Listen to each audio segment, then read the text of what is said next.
ഒരാൾ ചോദിച്ചേ, പ്രശ്നങ്ങൾ മുന്നേ വന്ന് പെടുമ്പോൾ അതിൽ നിന്ന് എങ്ങനെയാണ് ഊരിപ്പോരുക എന്നുള്ളത്.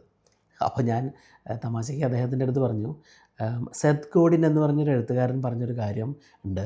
അതായത് 3 രീതിയിലാണ് നമ്മൾ സാഹചര്യങ്ങളോട് പ്രതികരിക്കുന്നത്. ഒന്ന്, നമ്മൾ റിയാക്റ്റ് ചെയ്യും. 2, നമ്മൾ റെസ്പോണ്ട് ചെയ്യും. മൂന്നാമത് നമ്മൾ ഇനീഷ്യേറ്റ് ചെയ്യും. അത് ഞാനൊരു സിമ്പിളായിട്ട് എങ്ങനെയാണെന്ന് പറഞ്ഞുതരാം. അതായത് ഫോർ എക്സാമ്പിൾ നമ്മളൊരു വണ്ടി ഓടിച്ച് പോയിക്കൊണ്ടിരിക്കുകയാണെന്ന് വിചാരിക്കാം. അപ്പോൾ മറ്റൊരു വണ്ടിക്കാരൻ നമ്മുടെ വണ്ടീനെ മുമ്പിൽ ചാടി. അപ്പോൾ നമ്മൾ ദേഷ്യം വന്ന് പെട്ടെന്ന് തന്നെ ഹോണൊക്കെ മുഴക്കി അയാളുടെ അടുത്ത് വളരെ രൂക്ഷമായിട്ട് പ്രതികരിക്കാം. അതിനെയാണ് നമ്മൾ റിയാക്ഷൻ എന്ന് പറയുന്നത്. നമ്മൾ അപ്പോഴത്തെ ആ ഒരു ഇമോഷണൽ ഇൻഫ്ലക്സ് കൊണ്ട് നമ്മളുടെ ആ ഒരു പെട്ടെന്നുള്ളൊരു സാറ്റിസ്ഫാക്ഷൻ കിട്ടാൻ വേണ്ടിയിട്ട് നമ്മൾ ചെയ്യുന്ന ഒരു തരം പരിപാടിയാണ് ഈ റിയാക്ഷൻ. നമ്മളുടെ ലൈഫിലും ചില സാഹചര്യങ്ങളോട് നമ്മളങ്ങനെ എടുത്ത് ചാടി പ്രതികരിക്കുന്ന ആൾക്കാരുണ്ട്. അങ്ങനെ ചെയ്യുമ്പോൾ ഒരു പ്രശ്നമുണ്ട്. ഇതിൻ്റെ ഒരു ഭവിഷ്യത്ത് എന്താണെന്ന് നമുക്ക് അറിയേയില്ല. ഇതെങ്ങനെയാണ് ഇത് അവസാനിക്കാൻ പോകണമെന്ന് നമുക്കറിയില്ല.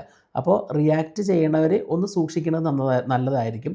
പക്ഷേ റിയാക്റ്റ് ചെയ്യാൻ എപ്പോഴും എളുപ്പമാണ്. കാരണം നമ്മൾ പെട്ടെന്ന് എടുത്ത് ചാടുകയാണല്ലോ ചെയ്യണത്. രണ്ടാമത്തെ ഒരു കാര്യം ഇതേപോലെയുള്ളതാണ് റെസ്പോണ്ട്. നമ്മൾ ഒരു സാഹചര്യം വന്ന് ഒരു വണ്ടിക്കാരൻ മുമ്പേ പോയി കഴിഞ്ഞ് കഴിഞ്ഞാൽ നമ്മുടെ വട്ടം ചാടിക്കഴിഞ്ഞാൽ നമ്മൾ ചിലപ്പോൾ ഒന്ന് ആലോചിക്കും. ഇപ്പോൾ ഞാൻ ഇവൻ്റെ അടുത്ത് വഴക്കടിച്ചുകൊണ്ട് വല്ല കാര്യമുണ്ടോ? ഇല്ല. അവൻ ചാടിയത് ചാടി, അവൻ അവൻ്റെ വഴിക്ക് പോയിക്കോട്ടെ. ഞാനതിൽ ചാടി അതിൽ റെസ്പോണ്ട് ചെയ്ത് അവൻ്റെ അടുത്ത് സംസാരിച്ച് വീണ്ടും പ്രശ്നങ്ങൾ ഉണ്ടാക്കണ്ടല്ലോ എന്ന് കരുതേണ്ടതിനെയാണ് റെസ്പോണ്ടിങ് എന്ന് പറയുക. അത് ഇത്രയും കൂടിയും നമ്മളൊന്ന് ആലോചിച്ച് ചെയ്യണ തീരുമാനമാണ്. അത് കുറച്ചും കൂടിയും സെൻസ് മേക്ക് ചെയ്യും. കാരണം നമ്മളുടെ ഫ്യൂച്ചറിനെ ഒത്തിരി അത് എഫക്റ്റ് ചെയ്യാൻ ചാൻസ് ഇല്ല. അങ്ങനെ തീരുമാനങ്ങൾ എടുക്കുന്ന ആൾക്കാർ ഇത്തിരിയും കൂടിയും സേഫായിട്ട് കാര്യങ്ങൾ ചെയ്യുന്ന ആൾക്കാരായിരിക്കും. പ്രത്യേകിച്ചും ഒരു ബിസിനസ്സിലൊക്കെ ഉള്ള ആൾക്കാരാണെങ്കിൽ അത്തരം പരിപാടിക്ക് പെട്ടെന്നുള്ള ഇമോഷണലി ചാടാണ്ട് ഒന്ന് ആലോചിച്ച് ചെയ്യേണ്ടതായിരിക്കും എളുപ്പം. എന്നാൽ അതിനേക്കാളും safest and the best way to respond to situation ഉണ്ട്.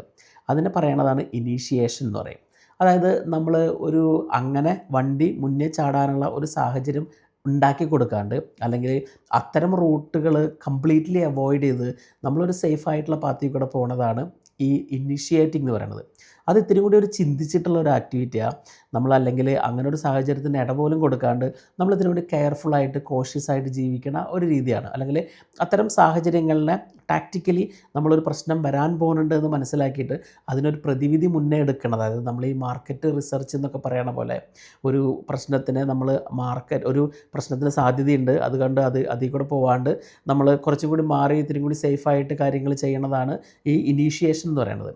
അതായിരിക്കും ഈ ബിസിനസ്സിലൊക്കെയുള്ള ആൾക്കാരാണെങ്കിൽ ഇത്തിരിയും കൂടി കെയർഫുള്ളായിട്ട് സേഫായിട്ട് നമുക്ക് മുന്നോട്ട് പോകാനുള്ള ഒരു സാഹചര്യം ഒരുക്കണ കാര്യം.